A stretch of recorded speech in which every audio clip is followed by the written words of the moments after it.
जब भी कोई आदमी शराफत के रास्ते पे चलने की कोशिश करता है तो बहुत सारे लोग होते हैं जो उसका फायदा उठाने की कोशिश करते हैं, क्योंकि आपका भोलापन दूसरे लालची लोगों को, जालसाज लोगों को आकर्षित करता है और वो आपको ठगने की सोचते हैं।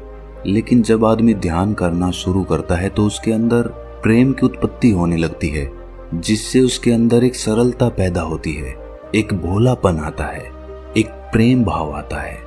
लेकिन हम तो संसार में रहते हैं और जब संसार के लोग हमारा ये भोलापन भांप लेते हैं तो वो हमारे नजदीक आने लगते हैं और नजदीक आकर हमें धोखा देकर हमारा फायदा उठाकर चले जाते हैं, जिससे हमारे दिल को बहुत गहरा आघात पहुंचता है।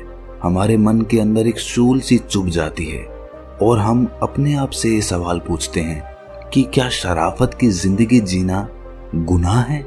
क्या मुझे भी जालसाज आदमी बन जाना चाहिए? और जब ऐसे ख्याल मन में आने लगते हैं तो हम ध्यान से दूर हटने लगते हैं। ध्यान में ये बातें बाधा बन जाती हैं। आप ध्यान करना भी चाहेंगे, आप प्रेम करना भी चाहेंगे, लेकिन ये दुनिया आपको करने नहीं देगी। तो ऐसे में अपने आप को संतुलित कैसे रखें?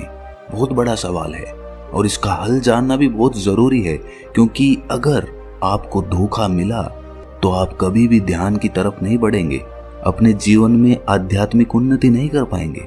इस सवाल का जवाब आपको इस कहानी के माध्यम से मिलेगा। इससे पहले कि आप इस कहानी में खो जाएं, इस चैनल को सब्सक्राइब जरूर कर लें। तो चलिए कहानी शुरू करते हैं। एक बार गौतम बुद्ध अपने शिष्यों के साथ बैठे हुए थे। वो उन्हें एक उपदेश दे रहे थे और बता रहे थे कि ध्यान के लिए सरलता कितनी जरूरी है। सरलता से ही ध्यान में प्रवेश किया जा सकता है। आदमी जितना सरल होगा, जितना भोला होगा, जितना साधारण होगा, उसके मन में प्रेम की उत्पत्ति उतनी ही ज्यादा होगी, जो कि ध्यान के लिए एक सीढ़ी बनेगी। वहां पर एक राजा अजातशत्रु भी बैठे हुए थे। ये उपदेश सुनने के बाद वो बुद्ध से कहते हैं कि हे प्रभु, जब से मैं आपका अनुयायी बना हूं तब से सभी लोग मेरे सीधेपन का गलत फायदा उठा रहे हैं। आपका अनुयायी बनने से पहले सभी लोग मुझसे डरते थे, क्योंकि मैं बहुत क्रूर था और आसानी से लोगों को मृत्यु दंड दे देता था। लेकिन आपका अनुयायी बनने के बाद और ध्यान शुरू करने के बाद मेरा ये सब करने का मन ही नहीं करता। मैं सभी के साथ प्रेम से रहता हूँ, उनकी बातों को सुनता हूँ, समझता हूँ। लेकिन कुछ लोग इसका गलत फायदा उठा रहे हैं, जिससे मेरी प्रजा में, मेरे शासन में अब दिक्कतें बढ़ती जा रही हैं। आप ही बताइए कि अब मैं क्या करूं? बुद्ध कहते हैं कि इसका जवाब मैं तुम्हें एक कहानी के माध्यम से देता हूं। कहानी को बड़े ध्यान से सुनकर आखिर में मेरे एक सवाल का जवाब देना। बुद्ध कहना शुरू करते हैं कि एक बार एक भिक्षु एक गांव से गुजर रहा था। रास्ते में उसे एक पीपल का पेड़ नजर आया। उसने सोचा क्यों ना कुछ देर आराम ही कर लिया जाए। भिक्षु जैसे ही उस पेड़ की तरफ बढ़ने लगता है, कुछ लोग उन्हें रोक कर कहते हैं कि वहां मत जाना, वहां एक जहरीला सांप रहता है जो बहुत लोगों को डस चुका है। वो इतना खतरनाक है कि जो भी उसके सामने जाता है वो उसे ही मार देता है। भिक्षु मुस्कुराता है और कहता है कि एक दिन तो सबको मरना ही है। अगर मुझे आज मरना होगा तो उसे कोई नहीं रोक सकता।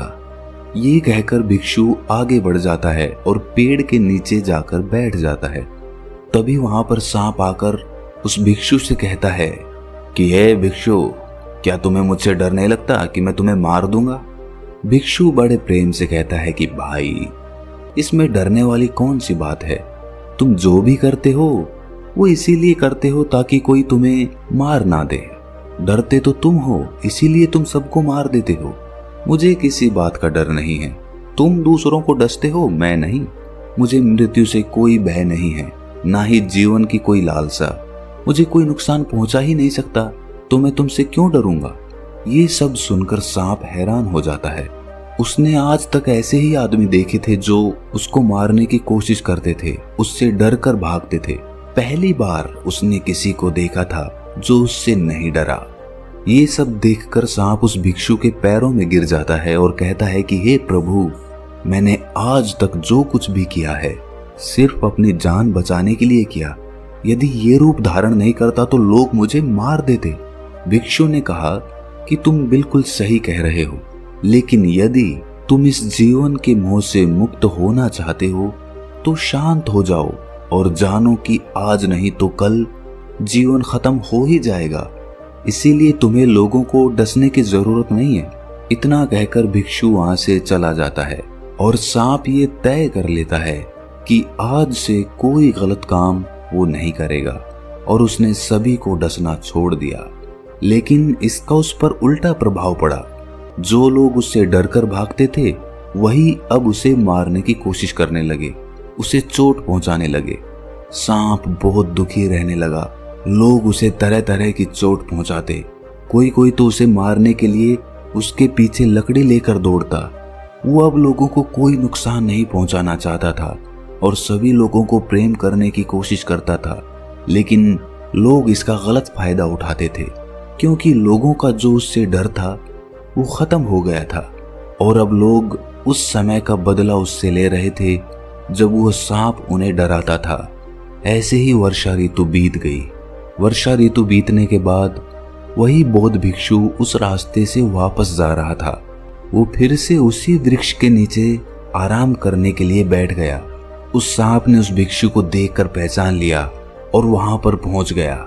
भिक्षु ये देखकर हैरान हो जाता है कि पहले इस सांप की हालत कैसी थी और अब कैसी हो गई है।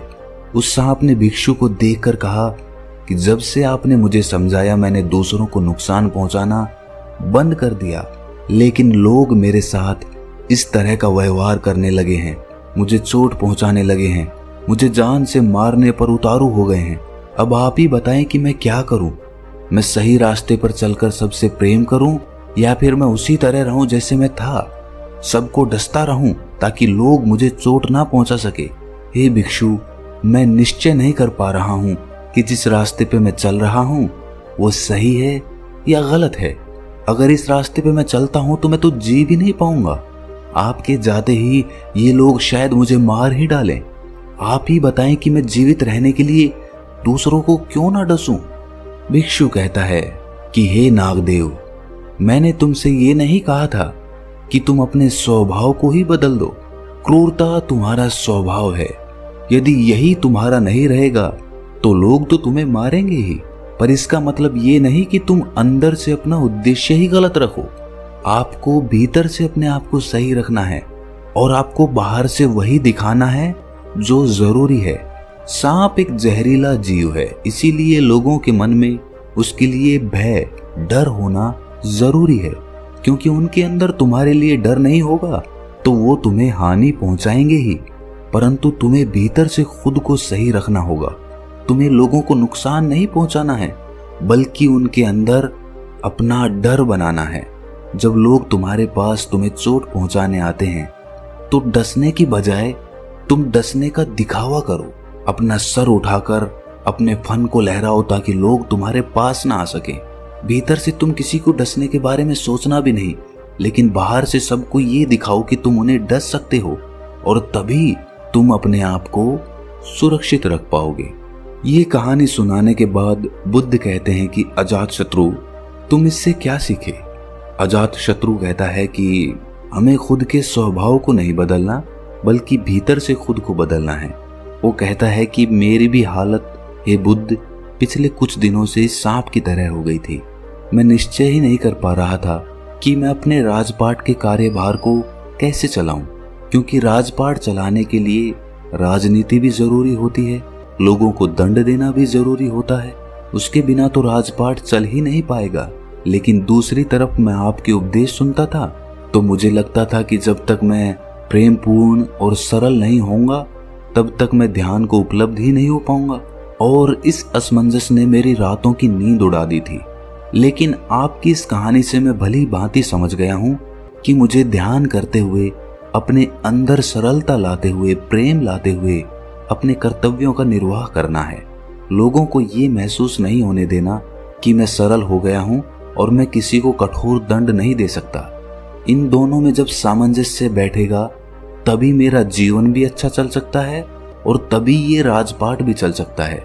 दोस्तों, भोलापन और सरलता अच्छी बात है, लेकिन तब तक जब आप सन्यासी जीवन जी रहे हों, जब आपको सांसारिक कर्तव्यों का निर्वाह ना करना पड़े।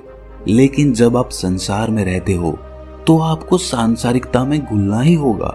आप अपने कर्तव्यों से मुंह नहीं मोड़ सकते। हमने बहुत से लोगों को देखा होगा जो ध्यान करने लगते हैं तो इतने सरल और इतने भोले हो जाते हैं कि उनके रिश्तेदार, उनके भाई बंधु ही उनका फायदा उठाने लग जाते हैं। इसी की वजह से उसे और उसके परिवार को बहुत पीड़ा सहनी पड़ती है। लेकिन संसार में रहते हुए सांसारिक कर्तव्यों का निर्वाह न करना, अपने परिवार की देखभाल न करना, ये भी तो पाप है। इसीलिए ये कहानी हमें बताती है कि हमें अंदर से बदलना है, हमारे स्वभाव को नहीं बदलना। आप अपने ध्यान को अंदर से गहरा करिए, अंदर से सरल बनिए, लेकिन बाहर से उस सरलता को दिखाने की जरूरत नहीं है।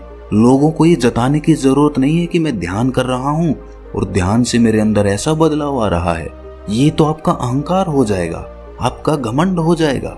आपको बाहर से अपना स्वभाव वैसा ही रखना है जैसा कि वो है, लेकिन होश और ध्यान और प्रेम अंदर से उपजाना है, अंदर से पैदा करना है, ताकि लोग आपका फायदा भी ना उठा पाएं और आप आध्यात्मिक उन्नति भी कर सकें।